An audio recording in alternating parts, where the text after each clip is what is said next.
आज ही Doubtnut app download करें। Doubtnut पर होगा अब आपके सभी मैथ्स, केमिस्ट्री, फिजिक्स और बायोलॉजी डाउट्स का सफाया।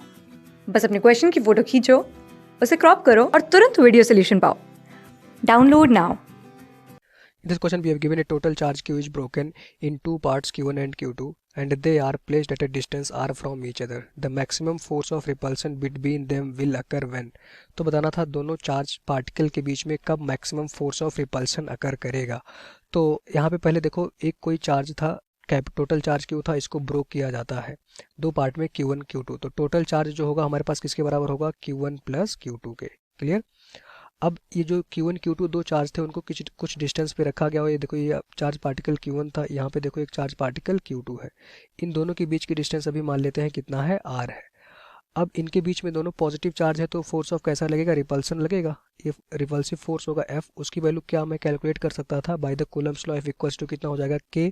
तो यहाँ पे देखो पहली बॉडी पे चार्ज कितना है Q1, दूसरी बॉडी पे चार्ज कितना है Q2। बॉडी नहीं, ये चार्ज पार्टिकल ही है तो इसको बोल सकते हो चार्जेस, डिवाइडेड बाई दोनों चार्ज के बीच की डिस्टेंस कितना है, r स्क्वायर। ये आ गया इनके बीच में फोर्स ऑफ रिपल्सन। अब यहाँ पे अगर देखो दो अननोन है, ये फोर्स में दो अननोन है, एक तो Q1 है एक Q2। हमें ये नहीं पता है Q1 Q2 की वैल्यू क्या है। फॉर एग्जांपल अगर मान लेते एक 10 कूलम का चार्ज था, इसको दो पार्ट में डिवाइड करना है तो बहुत सारे वे हो सकते हैं। हो सकता है मैंने एक को 3 कूलम दे दिया, दूसरे को मैंने 7 कूलम दे दिया। एक को हो सकता है मैंने 5 कूलम दे दिया, दूसरे को मैंने फिर से 5 कूलम दे दिया। दोनों का समेशन ऑलवेज 10 कूलम के बराबर होगा, बट हमें ये नहीं पता है कि किस रेशियो में इनको डिवाइड किया गया है। तो बहुत सारे ऐसे वेज हो सकते थे। तो यहाँ पे देखो अननोन क्या है इस फोर्स में, दोनों Q1 Q2 की वैल्यूज। तो इस पूरे जो यहाँ पे दो अननोन है उसको एक में कन्वर्ट करने के लिए मैं क्या करूँगा, इस इक्वेशन से मैं अगर Q2 की वैल्यू निकालूंगा तो Q2 इक्वल्स टू कितना हो जाएगा हमारे पास, देखो Q माइनस Q1। अब यहाँ पे देखो F को मैं ऐसे लिख सकता था, Q2 की जगह पे हमारे पास K, Q1 Q2 की जगह पे मैं रखूंगा Q minus Q1 divided by आ जाएगा r स्क्वायर। अब ये जो फोर्स वाली इक्वेशन थी इसमें सिर्फ और सिर्फ एक अननोन है, वो हमारा क्या है, Q1। ठीक, ये वेरिएबल क्वांटिटी है। कैपिटल Q तो कांस्टेंट क्वांटिटी है, Q1 यहाँ पे देखो हमारे पास वेरिएबल क्वांटिटी है, तो यहाँ पे सिर्फ और सिर्फ Q1 वेरिएबल क्वांटिटी है। तो हमें मैक्सिमम फोर्स चाहिए होगा, तो आपको पता होगा इसको मैं Q1 के रिस्पेक्ट में, क्योंकि यहाँ पे Q1 ही वेरिएबल था, उसके रिस्पेक्ट में मैं क्या करूँगा, डिफरेंशिएट करके 0 के बराबर कर दूंगा। ठीक। अच्छा, इसी तरह से आप, कोई ज़रूरी थोड़ी है कि आप Q2 को रिप्लेस करो। हो सकता है कि यहाँ पे Q1 की वैल्यू निकाल के Q1 की जगह पे रिप्लेस कर देते तो पूरा जो फोर्स आता Q2 के टर्म्स में आ जाता। तो एक कर रहा हूँ, सिमिलरली आप दूसरे के लिए भी आप कर सकते थे ऐसे इजीली। तो यहाँ पे dF by d Q1 is equals to 0 कर देना। इस पूरी क्वेश्चन को मैं एक बार और सेट कर लेता हूँ ऐसे, F इक्वल्स टू यहाँ पे K, इस Q1 को मैं अंदर मल्टीप्लाई करूंगा, वैल्यू आ जाएगी Q1 इंटू Q माइनस यहाँ पे क्या आ जाएगा, Q1 स्क्वायर। ये पूरा आ गया डिवाइडेड बाई क्या हमारे पास, r स्क्वायर। तो चलिए यहाँ पे डिफ्रेंशिएट करोगे तो K बाई r स्क्वायर पूरा टर्म क्या है, कांस्टेंट। मैं यहाँ पे डिफ्रेंशिएट कर रहा हूँ F को विथ रिस्पेक्ट टू Q1, तो ये पूरा कांस्टेंट होगा, बाहर आ जाएगा। अब यहाँ पे देखो इसका डिफ्रेंशिएशन करोगे विथ रिस्पेक्ट टू Q1 तो Q1 का डिफ्रेंशिएशन हो जाएगा कितना, 1, और Q तो कांस्टेंट है, माइनस यहाँ पे आ जाएगा 2Q1, इसका differentiation with respect to Q1 ये आ गया। इसको 0 के बराबर कर देना। तो जैसे ही 0 के बराबर करोगे तो capital Q is equals to आ जाएगा 2Q1।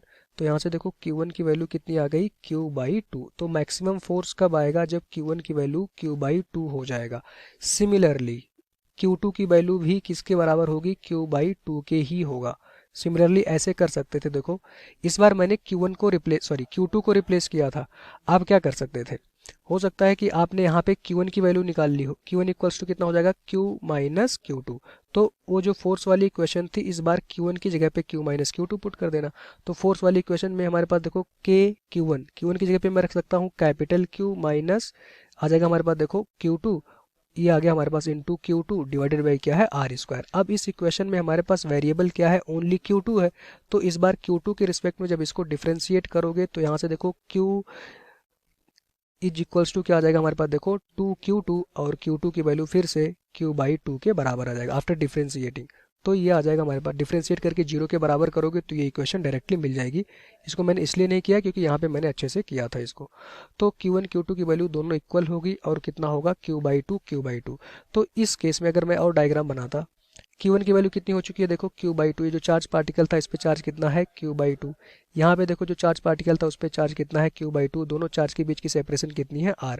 इस समय इनके बीच में जो रिपल्सिव फोर्स लग रहा होगा वो रिपल्सिव फोर्स क्या होगा, मैक्सिमम होगा। ठीक, ये हमें बताना था। तो रिपल्सिव फोर्स कब लगेगा, जब दोनों चार्ज इक्वल होंगे और पहले का आधा हो जाएंगे, तो उनके बीच में जो फोर्स लगेगा वो मैक्सिमम होगा। तो आंसर क्या आ जाएगा, Q1 इक्वल्स टू Q/2 और Q2 इक्वल्स टू Q/2। तो होगा ऑप्शन नंबर 4 इस क्वेश्चन का राइट आंसर। Thank you.